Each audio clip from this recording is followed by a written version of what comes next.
when I criticize Dan Mardayo because for him he should not create fake account in Facebook. Yeah, as usual, I never create fake account in Facebook because I have to be more responsible. Or let's say for you, Dan Mardayo and Eskel Penumbra and Ate Dina Guillermo and also Teacher Alexandra Pagkalinawan, those poor idiots who were Marcos loyalists. All of you should be learn how to be responsible in social media, like in Facebook. Do not make dummy accounts. Like for example, you make fake account of Rodelio Daguman. Or as you can see, A is nothing to post about against Cedric Mariano. Or Cedric Mariano is busy in his blog. Rodelio Daguman is busy in his work. Unlike you, just like I was told by J. Rick Silva, um, eh, just like I said before, puro ka lang magulo, puro kang kaguluhan, like, you're making about nonsense. Like me, I never make fake account in Facebook. All I have to do, I make my own, not creating too much trolls. Do not make fake account, Danmar. As I'm a Jewish Orthodox, Kuya Bear is a Catholic, you're a Catholic too, Danmar. You need to stop creating fake account. Thank you, Kuya Bear, for teaching Danmar Dayaw. Thank you, Teacher Mate Borsho, for teaching Danmar Dayaw. At least both of you have learned about the etiquette in social media. This is hard to say those Marcos loyalists who were not responsible as a Facebook users. Be responsible. Those pro Marcos, like those people who were pro BBM, be responsible. Not too much creating some troll. So you trolled the people who were anti-Marcos, who were pro Duterte. Don't talk about politics. Yeah, as you can see, I'm not making fake account in Facebook. Me, I learned to be a responsibility. Oh, like me, I search anything. For me, I want to get, I want to buy a tank too, the Tamiya T-72 tank, Russian Army, or T-55 tank, that Iraqi Army. At least my parents said to me, I always to be good. I always to be kind to others. I always to be responsible in social media. Dan Mardayaw, if your mom wants to give you a Beatles DVD, oh, you have to be responsible in social media. Oh, that's simple. If Eskel Penumbra, if I say to you, if you stop making fake account of Rocky Tulog, Teacher Kel will forgives you. You will have bonding with your wife. That's simple. You, Teacher Alexander Pagkalinawan, if you stop making fake account of Mrs. Annie Gill, you have to be good. At least I will forgive you. Even you, Ate Dina Guillermo, you need to stop making fake account of Mrs. Annie Gill. I will forgive you. Because folks, I do not want to make fake account in Facebook. I have to be more responsible in social media instead of toxicity. Because me, I am making my YouTube blog about how to use social media, how to use Facebook. We have to be responsible. And Cakes Teacher Mate Borsho, you're the best.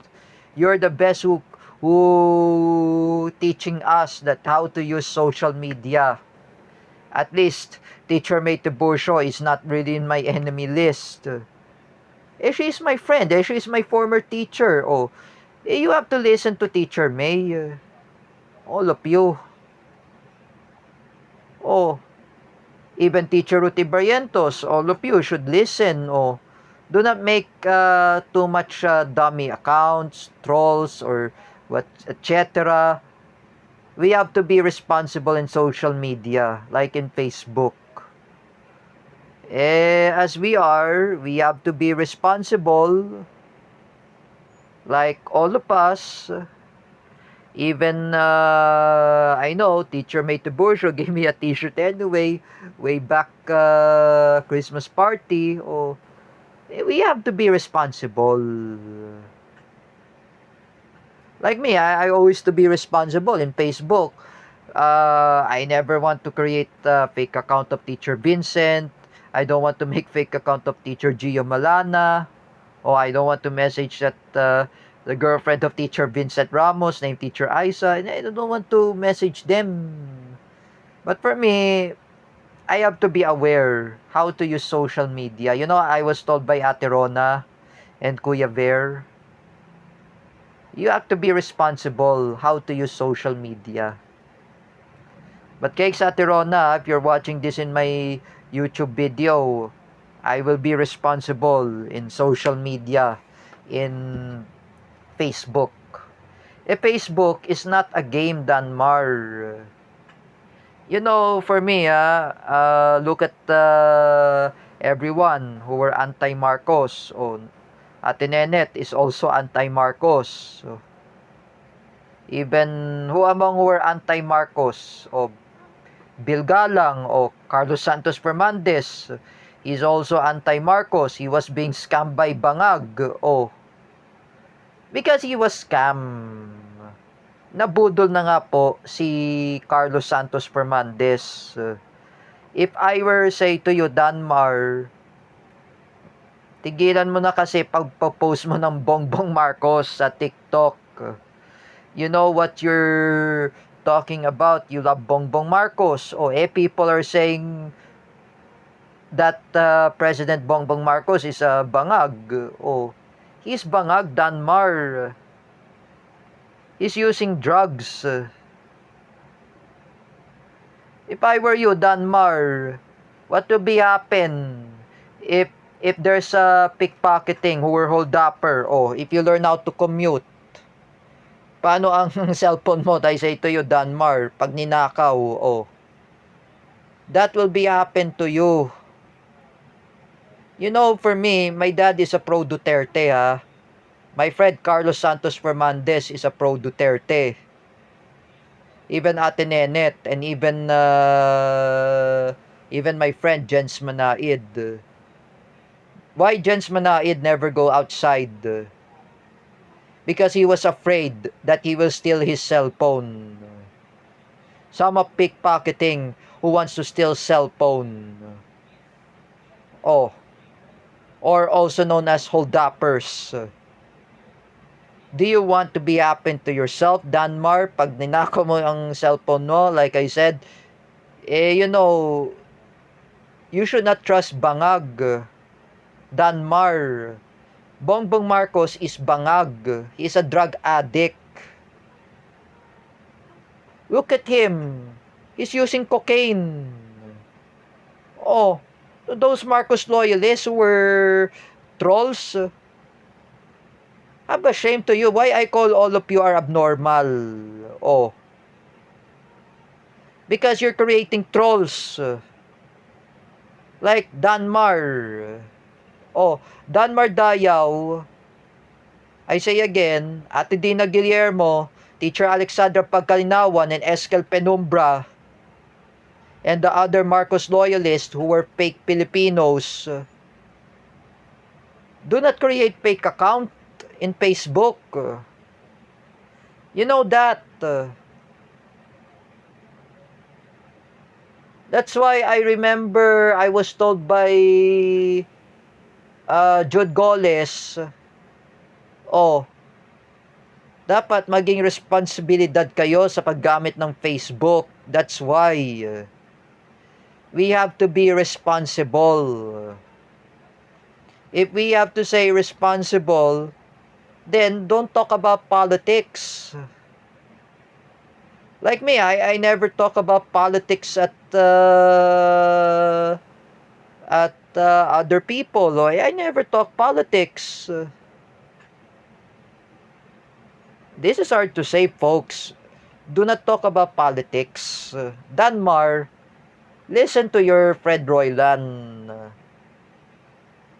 Roylan says to you, when you talk about politics, don't talk even too much politics. That's all. You know, my friends anyway, they don't really like politics. Oh, we have to be non-political, Danmar. Like Baham Hernando. Oh, Baham is really non-political. Oh, both of you, Ate Dina Guillermo and Danmar Dayaw, you're talking about politics. There is no politics anyway. We have to be non-political. Non-agenda, we say, or we have to be non-political. As I'm a blogger, just like I said before, oh, I say again, Danmar Dayaw and Ate Dina Guillermo, mapapaaway kayo, like I said. You always, both of you, you're saying you love Bongbong Marcos. Everyone are anti-Marcos. Everyone. Teacher May Tiburcio is anti-Marcos. Teacher Marisa, Jens Manaid, Yvette, Crystal Dulce Jurado. They are anti-Marcos. Me, I'm anti-Marcos too. I'm not pro-Marcos. I was scammed by Bongbong Marcos. Me and Carlos Santos Fernandez. Nabudol na kami ni Carlos. Like, what we talk about. That I say to Carlos Santos Fernandez, Bongbong Marcos is bangag. He's magnanakaw just like his father. Oh, he's bangag.